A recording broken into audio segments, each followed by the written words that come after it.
What is happening, y'all? Welcome back to the channel. Working on the truck again, like I said in the last video, giving this thing some love. It needs injectors and a fuel pressure regulator. So that's what we're doing. Now, in the previous video, I did the AC lines. I replaced the AC lines on the top. If I would have known better, I would have just done this whole job at once, because the lines are in the way from taking the top of the manifold out.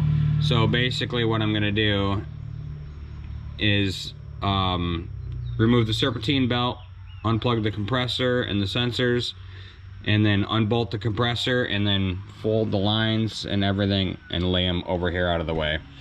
So I'm gonna do that. I'm going to remove the mass airflow sensor and intake tube off of that. And then the throttle cables, all that stuff has to get removed from this upper manifold first. So then I can unbolt the manifold and then remove the entire thing to get to the injectors, because they're under there. And then while we're at it, the injectors are the issue. While we're at it, we're gonna do the pressure regulator, which is in the back, because that will be accessible. Okay, so the symptoms that I'm having with this truck, it fires right up if it sits a couple of days, right? But after it gets warm, the injectors are leaking. So I'm having a long start issue, and it's not a long start issue. Like, it takes like 3 long starts to get this bad boy started. And all the research I've done, the fuel pump's brand new. Plugs are brand new, wires are brand new. All the research that I've done says these injectors go bad, this is what happens. So that's what we're gonna do.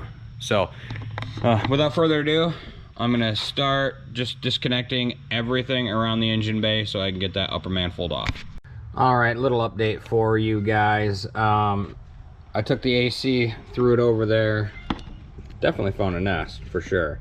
But one big thing I forgot, your EGR, you're gonna have to disconnect that. That's gonna take a big old wrench to do that. I disconnected the intake from the throttle body. I still have to, I think I'm going to disconnect the throttle body, then disconnect the cabling and toss that over to the other side, but I'm not sure if I have to or not. I don't know. But it looks, I might do that after I get the intake loose. The top of the intake, because that bottom looks like there's a couple of bottom 10 mils or whatever that might be a little difficult to get to. All right, quick update. EGR. So on my truck, somebody messed with it. That nut that goes into the intake, that fitting was already loose. It wasn't even sealed. So, you know, obviously that's gonna cause me issues. So that being an issue, I couldn't get the pipe free, and I only had one big adjustable wrench, so it wasn't happening, because that nut is super skinny, right? So you actually need a large combination wrench to do it right. And I soaked it with penetrating oil for a couple of hours. Well, I went to Harbor Freight and spent more money, because why wouldn't I do that? So the size of that nut can be either a 35 millimeter or a inch and 3/8, sorry, inch and 3/8. So this is what I did. I bought metric combination, SAE, and then these cool, other ones. So this is all I had, but this guy is thick, right? It's not getting on that other one. So I used the inch and 3/8, that one, and then the other inch and 3/8 combination, to break both of those loose. And penetrating oil is the key, I'm telling you right now, because I could tell it had soaked into the threads. So you're gonna wanna hit that and let it sit to help it, or hit it with some heat, or both. But there's an update. Now I'm gonna try and get all the rest of the crap off. So there is, and these are 1/2-inch bolts, by the way. They're not 13 mil. It's so weird that it's not metric. But on my 85 IROC, they're all metric. It's weird. But yeah, I couldn't get a couple of the bolts, and that was simply because I was using a 13 mil 12 point. I went to a 1/2 inch 6-point and it was perfect, but I could not get that one out because the sniffer was whatever that stupid thing is. That was in the way. Even if I used a wrench to get it out, I couldn't get the bolt all the way out, so I just took that off. Would have been easier to do that in the first place, and then I wouldn't have had to broke the lock for the end of the... All this emissions crap, whatever. That's all I'm talking about. Now, I got all the bolts out, and there is a plug in the back as well that you'll have to undo, but it's lifting up. So now I'm gonna try and get this bad boy out of here. At least enough to where I can undo the throttle body. Maybe it'll just let me set it out of the way and I won't have to undo the throttle body and the cables. All right, guys, I'm gonna say that was a complete and utter nightmare. Okay, getting a fuel rail out with the injectors was a bear. There's some bolts here. There's a 10 mil in the back that you can see, but underneath the distributor is another 10 mil that you can barely see. You do not need to take the distributor out to get to that bolt though. I just used a regular combination 10 millimeter wrench and I was able to get that sucker out of there. Make sure you disconnect your fuel supply and return lines in the back of the fuel rail, and then I marked and disconnected all my wires. It's stamped right on the distributor what they are, and then I'll show you the fuel rail a second. And then the manifold I just flipped up and left the cables on. And here is the fuel rail and injectors. Make sure you, when you unplug your injectors, you keep eye on all those gaskets. I had 3 of them want to pop out on me. But you've got your supply here, your return here, and this, if you're looking at it this way, this is the bolt that you can't barely see. I am not putting that thing back in there either. It's going to be fine with just the other 4 bolts to secure it. Plenty fine. So we're going to be replacing this pressure regulator and then the injectors. The next step for the injectors is to carefully pry these securing brackets off of here so we can swap the injectors. I'm going to use a series of screwdrivers and interior puller and see how that actually works. But yeah, this took all day to pretty much get off of here. Alright, so all I did was slowly pry with this screwdriver each side until the whole thing comes off, and that's what you get because you want to be able to secure the new ones. And I only broke one. Hope it'll be okay. I'll figure out something. I'll zip tie it, you know. Going to remove the old injectors one at a time and then oil up the O-rings on the new injectors, put them in, secure it, get it all ready to go to put back in the truck. And then we will do the fuel pressure regulator. All right, before I do the injectors, while I got the old injectors in, I feel more comfortable moving this around, possibly getting dirt in them. But anyway, you should have a clean surface, right? Yeah, questionable. Anyway, here is the new pressure regulator, so I'm gonna do that first. So C-clip, you just remove the C-clip, everything else pops out, and then we'll swap it with the new. Always good to have one of these sets. Mine's from Harbor Freight, obviously, but then you don't have to sit around and my Craftsman one, I can replace the tips and stuff like that, swap them. No, I'll just use one of these bad boys. The old snap ring was actually pretty difficult to get out. The holes were actually covered by the housing, so I just used a pick, small screwdriver, got it out.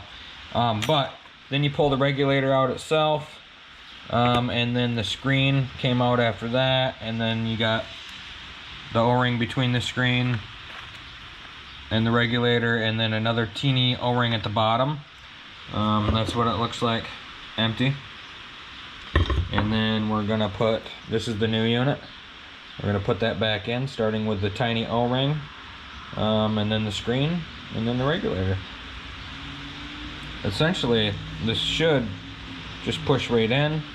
Make sure your vacuum port orientation is correct, but I highly doubt it's gonna be that easy. I think I'm gonna have to put that small O-ring down there first. And it was as easy as just pushing it in. I took some oil, lubed up the O-rings, and made sure everything was clean, and then just kind of worked it in, and she's in there. So now I'm going to put the snap ring on, and then it also came with this. Yeah, I guess as a backup, because I didn't pull one off of there, but somebody's had this apart before because the fuel line, the return line wasn't even tight, and the O-ring was all janked on it. It's just somebody really crappy worked on this. But yep, snap ring, and then I'm going to secure it with that, and then I'm going to get to swapping the injectors. Got my clean work surface all set up. Why not reuse this stuff, right? So your little securing doohickey majigger thing here, whatever. So there's an edge that's in further, so you just want to make sure you got the right orientation on that. But yes, that is a backup to the C-clip, but the C-clip's in there. Snap ring. Wow, I've been calling it a C-clip. Wow.